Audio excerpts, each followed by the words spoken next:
Pakistan peoples party, नून league और JUI ने full court की दरख्वास्त वापस ले ली है। फारूक एच नाइक कहते हैं सियासी जमातों ने मुश्तरका हिदायत की है कि फुल कोर्ट की दरख्वास्त नहीं चलाएंगे। चीफ जस्टिस पाकिस्तान ने 5 रुकनी लार्जर बेंच जो बनाया है वही इस केस को सुनेगा। आपको बताएं कि अदालत की जानिब से 9 जजेस पर मुश्तमिल जो बेंच बनाया गया था उसमें से 4 जजेस इस केस से हट गए थे और 5 जजेस ये केस देख रहे थे, जिसके बाद मुख्तलिफ जमातों की जानिब से, PDM की जमातों की जानिब से ये अदालत से दरख्वास्त की गई थी कि फुल कोर्ट बनाया जाए। लेकिन अब पाकिस्तान पीपल्स पार्टी, नून लीग और JUI ने फुल कोर्ट की दरख्वास्त वापस ले ली है। इसी सिलसिले में मजीद तफसीलात जानेंगे अपने नुमाइंदे नुमान मकसूद से। नुमान, बताएगा इस हवाले से क्या तफसीलात सामने आई? जी बिल्कुल, ये फारूक एच नाइक की जानिब से ये मौक़िफ़ अपनाया गया है सियासी जमातों की तरफ से। उन्होंने कहा है कि जो पाकिस्तान पीपल्स पार्टी, नून लीग और जमात इस्लाम टीम जो उन्होंने फुल कोर्ट की जो दरख्वास्त की थी उसको जो है वो वापस देने का फैसला किया गया है। और ये सियासी जमातें जो हैं इन्होंने मुश्तरका हिदायत की है कि फुल कोर्ट की दरख्वास्त जो है वो नहीं चलाएंगे। इसलिए चीफ जस्टिस पाकिस्तान ने जो 5 लार्जर बेंच तश्कील दिया है वही इस केस को सुनेगा। सुप्रीम कोर्ट में जो पंजाब और खैबर पख्तूनख्वा की जो इंतखाबात की तारीख से मुतल्लिक नोटिस केस था उससे मुतल्लिक ये फैसला किया गया है PDM की जानिब से।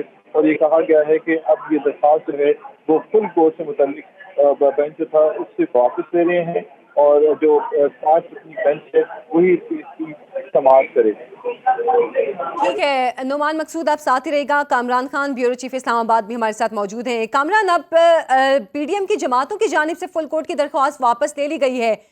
इस दरख्वास्त के वापस लेने से कोई फर्क पड़ेगा इस केस पे?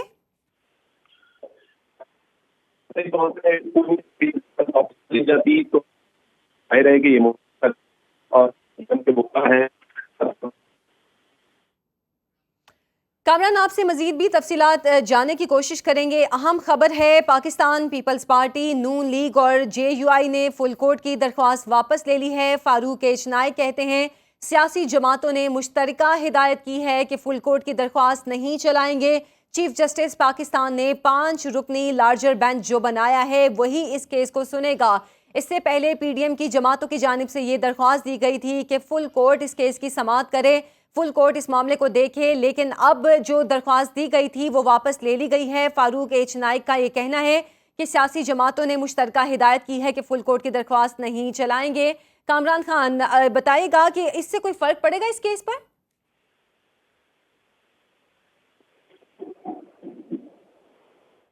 कामरान, आप मुझे सुन पा रहे हैं? कामरान खान से तफसीलात जानने की कोशिश करेंगे। आपको इस अहम खबर के हवाले से आगाह कर रहे हैं। आज अदालती मामलात में काफ़ी हलचल है। इससे पहले इमरान खान अदालत में भी पेश हुए। 2 मुकदमात में उनको अदालत की जानिब से रिलीफ मिल गया है और अब वो इस्लामाबाद हाई कोर्ट की जानिब रवां दवां हैं। वहाँ पर भी दरख्वास्त ज़मानत उनकी जानिब से दायर की गई है। और दूसरी जानिब पाकिस्तान पीपल्स पार्टी, नून लीग और JUI ने फुल कोर्ट की दरख्वास्त वापस ले ली है। फारूक एच नाइक कहते हैं कि सियासी जमातों ने मुश्तरका हिदायत की है कि फुल कोर्ट की दरख्वास्त नहीं चलाएंगे। चीफ जस्टिस पाकिस्तान ने 5 रुकनी लार्जर बेंच जो बनाया है वही केस सुनेगा। 2 सूबों में इलेक्शन के हवाले से जो ये अदालत में अज़खुद नोटिस केस की समाअत हुई है उसमें 9 जजेस का ये बेंच बनाया गया था, जिसमें 4 जजेस इस केस से अलग हो गए थे। 5 जजेस इस केस की समाअत कर रहे थे और PDM की जानिब से ये दरख्वास्त की गई थी कि फुल कोर्ट बनाया जाए जो कि इस केस की समाअत करे। अब फारूक एच नाइक की जानिब से फुल कोर्ट की दरख्वास्त वापस ले ली गई है। सियासी जमातों ने मुश्तरका हिदायत की है कि फुल कोर्ट की दरख्वास्त नहीं चलाएंगे। चीफ जस्टिस पाकिस्तान ने 5 रुकनी लार्जर बेंच जो बनाया है वही केस सुनेगा। पाकिस्तान पीपल्स पार्टी, नून लीग और JUI ने फुल कोर्ट की दरख्वास्त वापस ले ली है। इस मामले पर अब इस केस पर क्या असर पड़ेगा, इस पर भी हम तफसीलात जानने की कोशिश करेंगे नुमान मकसूद से। नुमान, बताइएगा, अब 5 जजेस इस केस की समाअत करेंगे, कोई फर्क पड़ेगा जो PDM ने अपनी दरख्वास्त वापस ली है?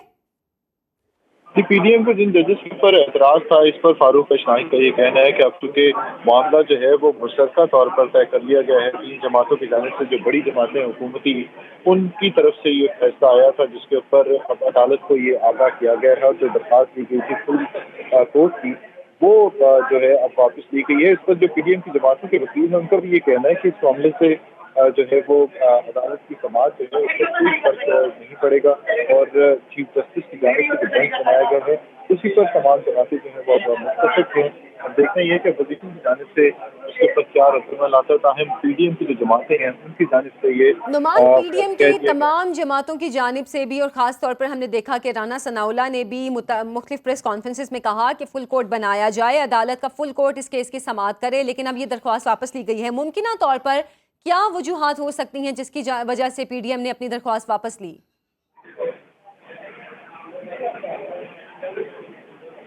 اس کیس کے اندر جو ہے وہ آج جو عدالت سے زیر سماعت جو کیس تھا اسی دوران جو ہے وہ انہوں نے آگاہ کر دیا تھا کہ اب جو جن ججز کے اوپر اعتراض اٹھایا جا رہا تھا مسلسل جلسوں کے اندر بھی، اور باقی جو پریس کانفرنسز کے اندر مریم نواز کی جانب سے اور دیگر جماعتیں بھی آپ نے دیکھا ہوگا، اس کے اوپر جو رد عمل سامنے آ رہا تھا، تو اب جو رد عمل تھا وہ تینوں جماعتوں نے مشترکہ طور پر جو فیصلہ یہ کیا تھا کہ اب اس معاملے کو جو ہے وہ آگے طول دینے کا کوئی فائدہ نہیں ہے۔ تو اس کے اوپر ہی جو فاروق اچنائک نے یہ عدالت کو آگاہ کیا ہے کہ اپنی پارٹی کی طرف سے کہ اب جو معاملہ ہے وہ اب 5 اپنی بینچ کے اوپر کے حوالے کیونکہ کر دیا ہے چیف جسٹس نے، تو اس کے اوپر اب جو طویل مشاورت ہوئی ہے اس میں یہ فیصلہ کیا گیا ہے کہ جو 5 اپنی بینچ ہے وہی اس کیس کو سنیں تاکہ جلد سے جلد اس معاملے کو بھی نمٹایا جا سکے، کیونکہ مختلف سطح کے اوپر اپوزیشن اور سنتی جماعتوں کے اندر مسلسل سیاسی جو کی مخالفت سامنے آ رہی تھی، اور عدالتی کیسز کو لے کر بہت زیادہ تنقید کا سامنا کرنا پڑ رہا تھا، جہاں اپوزیشن کو وہی حکومتی جو اتحاد ہیں ان کو بھی، تو اس کے اوپر ہی اب یہ مشاورت ہوئی لمبی جمعیت علماء اسلام فے کے درمیان، پاکستان پیپلز پارٹی اور مسلم لیگ نون جو بڑی پارٹی ہیں یہ، اور اس وقت حکومتی پارٹیاں بھی ہیں، تو اس وجہ سے جو ہے وہ فاروق اچنائک نے جو ہے وہ حکومتی موقف سے آگاہ کرتی ہے اور یہ کہا ہے کہ تو عدالت کی جانب سے کوئی ریمارکس اس پہ سامنے آئے ہیں؟ کیونکہ پہلے پی ڈی ایم نے خود اس کی درخواست دی تھی کہ فل کورٹ بنایا جائے، اب جبکہ 5 رکنی لارجر بینچ ہے اسی کو وہی اس کیس کو سنے، یہ ان کی جانب سے کہا گیا ہے۔ عدالت کی جانب سے کوئی ریمارک سامنے آئے اس کیس پر؟ جب بھی اس معاملے کے اوپر عدالت سے جو 5 رکنی بینچ ہے اس کی طرف سے کوئی موقف سامنے نہیں آیا، جو روٹین کی سماعت تھی وہی چل رہی تھی، جس کے اوپر ابھی اب سے کچھ دیر پہلے جو ریمارکس دیے ہیں جسٹس جمال منصور نے، اس میں انہوں نے کہا کہ نگران حکومت جو ہے وہ گورنر نے بنائی ہے، تو کیوں الیکشن کی تاریخ جو ہے وہ نہیں دی جا رہی، کیونکہ الیکشن سے متعلق جو ہے وہ تاریخ سے متعلق اس معاملے کو فیصلہ کرنا تھا، تو چیف جسٹس نے یہ کہا کہ گورنر اور الیکشن کمیشن سے پوچھیں گے کہ الیکشن کمیشن کی تاریخ کیوں نہیں آ رہی ہوگی، اگر کے پی حکومت سے متعلق جو ہے وہ ایڈوکیٹ جنرل نے عدالت کو آگاہ کیا ہے کہ کے پی حکومت جو ہے وہ مالی خسارے کا شکار ہے، تو اس پر پھر چیف جسٹس نے کہا کہ عدالت آئین کو دوبارہ تحریر نہیں کر سکتی۔ فاروق اچنائک ابھی پھر انہوں نے اپنے دلائل میں یہ کہا کہ الیکشن ہوں گے تو حصہ بنیں گے اس معاملے کے، اور چیف جسٹس پاکستان نے 5 اپنی لارجسٹ کے متعلق جو معاملے کو جو ہے وہ انہوں نے اٹھایا اور یہ کہا کہ ہمیں اس معاملے کے اوپر کوئی اعتراض نہیں، 5 اپنی بینچ لے کر اس معاملے کو سنتا ہے۔ ٹھیک ہے نعمان، آپ ساتھ ہی رہے گا، آپ سے مزید بھی تفصیلات لیں گے اس کیس کے حوالے سے، اپنے ناظرین کو اپڈیٹ کریں کہ سپریم کورٹ میں پنجاب اور کے پی الیکشن از خود نوٹس کیس کی سماعت کرنے والے 5 رکنی بینچ کی سربراہی کرنے والے چیف جسٹس عمر عطا بندیال نے ریمارکس دیے ہیں کہ اولین ترجیح آئین کے مطابق چلنا ہے، آئین کو منسوخ نہیں کیا جا سکتا، اور جبکہ جسٹس جمال خان نے ریمارکس دیے کہ الیکشن کی تاریخ تو دیں، ہو سکتا ہے حالات ٹھیک ہو جائیں، فنڈز بھی آ جائیں گے۔ اس سے قبل خیبر پختونخوا کے ایڈوکیٹ جنرل نے عدالت کو آگاہ کیا کہ الیکشن کمیشن نے دونوں صوبوں کے لیے 60 ارب روپے مانگے تھے۔ انہوں نے موقف اختیار کیا کہ سوال یہ ہے کہ گورنر کے ثوابدیدی اختیار میں مداخلت ہو سکتی ہے یا نہیں۔ 2 صوبوں میں الیکشن کی تاریخ کے حوالے سے از خود نوٹس کیس کی سماعت ہوئی ہے۔ پی ڈی ایم کی جماعتوں کی جانب سے عدالت کو فل کورٹ کے حوالے سے درخواست دی گئی تھی، لیکن فاروق اچنائک نے ابھی یہ درخواست واپس لے لی ہے، اور یہ کہا گیا ہے کہ چیف جسٹس نے جو 5 رکنی لارجر بینچ بنایا ہے وہی اس کیس کی سماعت کرے۔ خیبر پختونخوا اور پنجاب میں الیکشن کی تاریخ میں تاخیر پر سپریم کورٹ نے از خود نوٹس لیا تھا۔